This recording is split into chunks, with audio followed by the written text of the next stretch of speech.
नमस्कार दोस्तों, स्वागत है इस मुख्य समाचार के वीडियो में। और आप देख रहे हैं राजस्थान समाचार। राजस्थान के स्कूलों में कोरोना का संकट छाया हुआ है। वहीं 4 जिलों में पंचायत चुनाव को लेकर डेट भी आ गई है। बुजुर्ग और बच्चों में कोरोना का अटैक सबसे ज्यादा दिख रहा है। भारत में दिसंबर तक लॉन्च होगी स्पुतनिक लाइट कोविड वैक्सीन। दोस्तों, राजस्थान से ऐसी कहीं अनेक अपडेट सामने आ रही है। आइए जान लेते हैं राजस्थान की एक एक करके इन सारी खबरों के बारे में जानकारी। तो प्रदेश की पहली और सबसे बड़ी खबर के बारे में जानकारी ले लेते हैं। माता पिता से ही बच्चों को कोरोना का ज्यादा खतरा है। राजस्थान में कोरोना की तीसरी लहर का खतरा बढ़ गया है। पिछले महीने नवंबर में लगातार केस बढ़ते जा रहे हैं। विशेषज्ञों की मुताबिक तीसरी लहर में सबसे ज्यादा संक्रमित बच्चे हो सकते हैं। जयपुर में नवंबर माह में 35 स्कूली बच्चे संक्रमित मिले हैं। खास बात यह है कि इसमें से 60% से ज्यादा बच्चे तो अपने माता पिता या घर के किसी सदस्य से ही संक्रमित हुए हैं। क्या दोस्तों, अगर आपने भी अभी तक वैक्सीनेशन नहीं कराया है तो फटाफट से करा लीजिए, क्योंकि इसमें आपकी और आपके परिवार की ही सुरक्षा है। चलिए अगली अपडेट जानते हैं। 4 दिन में 7 रुपए महंगा हुआ सरसों का तेल।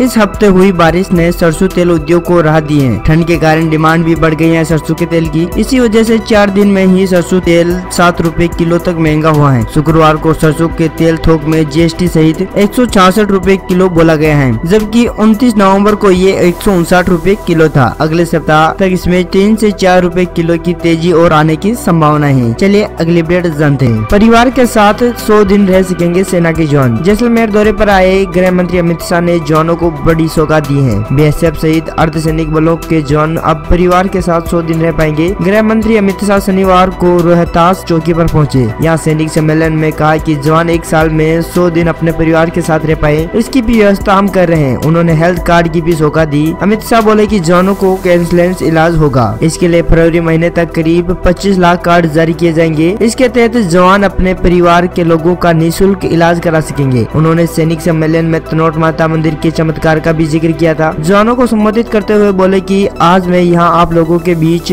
में भारत पाकिस्तान सीमा पर एक रात रहने आया हूँ। दरअसल यह एक प्रयास है आपकी कठिनाई भरी जिंदगी को समझकर उन कठिनाइयों को हम कैसे दूर कर सकते हैं, इसलिए मैं एक रात आपके यहाँ रहना चाहता हूँ। चलिए, ये बहुत ही अच्छी खबर है और सेना के परिवार वालों के लिए अच्छी खबर है। चलिए अगली अपडेट जान लेते हैं। 23 दिन में 25 पॉजिटिव मिले। जिले में कोरोना संक्रमण धीरे धीरे बढ़ रहा है। शनिवार को अलवर शहर में 3 और भिवाड़ी में 1 नया संक्रमित मिलने के बाद अब एक्टिव केस 12 हो गए हैं। जिले में 23 दिन में 25 संक्रमित मिल चुके हैं। चिकित्सा विभाग ने सैंपलिंग भी बढ़ा दी है। चलिए अगली अपडेट जानते हैं। अगले सप्ताह जम सकता है पारा। 2 दिन बादल व बूंदाबांदी के बाद शनिवार को शेखावाटी सहित प्रदेश में मौसम खुलने के साथ ही सुबह कोहरा छाया रहा। शनिवार को कई इलाकों में सीजन का पहला कोहरा छाया। इधर मौसम साफ होने से शुक्रवार को न्यूनतम तापमान 10 डिग्री से लुढ़क कर 4.2 डिग्री पर पहुंच गए हैं। रात की तापमान में 5.8 डिग्री की गिरावट हुई है। देर शाम को सर्दी और तेज हो सकती है। चलिए अगली अपडेट जानते हैं। डूंगरपुर में 3 कोरोना केस मिलने के बाद कर्फ्यू लगा दिया गया है। 2 महिला और 1 युवक के कोरोना पॉजिटिव मिलने के बाद डूंगरपुर के मोहम्मदिया कॉलोनी गलियाकोट में कर्फ्यू लगा दिया गया है। प्रभावित क्षेत्र में पुलिस तैनात कर दी गई है। इस इलाके में किसी को भी आने जाने की इजाजत नहीं होगी।